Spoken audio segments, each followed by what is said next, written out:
এঁচোড় দিয়ে দারুণ কিছু নতুন রেসিপি বানাতে মন চাইলে এই রেসিপিটা বাড়িতে বানিয়ে দেখতে পারেন।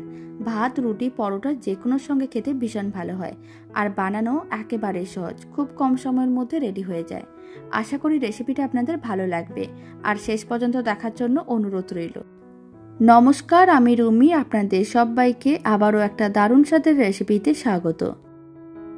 প্রথমে আমি একটা মিক্সিং বোলের মধ্যে বেশ কিছুটা পরিমাণ সেদ্ধ করা এঁচোড় নিয়েছি। এখানে আমি এঁচোড়টাকে আগে থেকে প্রেসার কুকারে একটা সিটি দিয়ে সেদ্ধ করে রেখেছিলাম।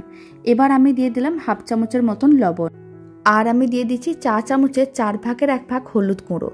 লঙ্কার গুঁড়ো দিয়ে দিচ্ছি চা চামচের 3 ভাগের 1 ভাগ, আর আমি দিয়ে দিচ্ছি 2টো ডিম। এবার আমি দিয়ে দিচ্ছি হাফ চামচের মতন আদা রসুন বাটা। তারপরে সমস্ত কিছু একসঙ্গে খুব ভালো করে মিশিয়ে নিতে হবে। সমস্ত কিছু খুব ভালো করে মিশিয়ে নেওয়া হয়ে গেছে। এবার একটা কড়াইকে গ্যাসের ওভেনের উপরে বসিয়ে দিয়েছিলাম। কড়াইয়ের মধ্যে দিয়ে দিলাম 2 চামচ সর্ষের তেল। তারপরে এঁচোড়ের সঙ্গে যে সমস্ত মশলা ও ডিম মিশিয়ে রেখেছিলাম সেইগুলো সমস্ত কিছু কড়াইয়ের মধ্যে দিয়ে দিতে হবে। আর 4 থেকে 5 মিনিট এইভাবে মিডিয়াম টু হাই ফ্লেমে নাড়াচাড়া করে রান্না করে নিতে হবে। প্রায় 5 মিনিট রান্না করে নিয়েছিলাম। আপনারা দেখুন হালকা লাল হয়ে ভাজা হয়ে গেছে। এবার তুলে একটা মিক্সিং বোলের মধ্যে রেখে দিতে হবে।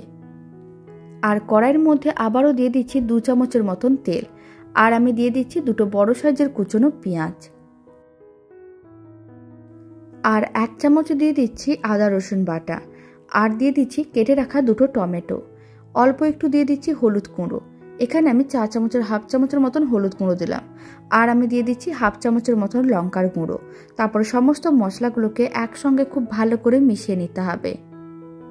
সমস্ত মশলাগুলো খুব ভালো করে মিশিয়ে নেওয়া হয়ে গেছে। এখন হাফ চামচের মতন লবণ দিয়ে দিলাম, মানে স্বাদ অনুযায়ী লবণ দিয়ে দিলাম। লবণটা খুব ভালো করে মিশিয়ে নিতে হবে, এতে মশলাগুলো অনেক তাড়াতাড়ি নরম হয়ে যাবে। আর দিয়ে দিলাম কিছুটা পরিমাণ জল। সমস্ত কিছু খুব ভালো করে মিশিয়ে এবার মশলাটাকে কষিয়ে নিতে হবে যতক্ষণ না জলটা শুকনো হয়ে মশলা থেকে তেল আলাদা হচ্ছে। প্রায় 5 মিনিট রান্না করে নিয়েছিলাম। আপনারা দেখুন মশলাটা বেশ শুকনো হয়ে গেছে, জলটা শুকনো হয়ে গেছে, তেল আলাদা হয়ে গেছে। এই সময় ভেজে রাখা এঁচোড়টা দিয়ে দিতে হবে আর মশলার সঙ্গে খুব ভালো করে মিশিয়ে নিতে হবে। 2 মিনিটের মতো নাড়াচাড়া করে নিতে হবে, আর দিয়ে দিতে হবে বেশ কিছুটা পরিমাণ জল। এবার আমি দিয়ে দিচ্ছি কিছুটা পরিমাণ চিনি, আর লবণ আগে থেকেই দেওয়া ছিল তাই আলাদা করে লবণ দিচ্ছি না। আর দিয়ে দিচ্ছি অল্প একটু গরম মশলার গুঁড়ো। তারপর সমস্ত কিছু একসঙ্গে খুব ভালো করে মিশিয়ে নিতে হবে।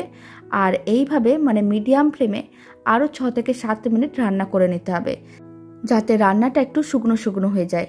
এতে দেখতেও ভালো লাগবে আর খেতেও ভালো লাগবে। এখন আমি আপনাদের 7 মিনিট পরে দেখাচ্ছি।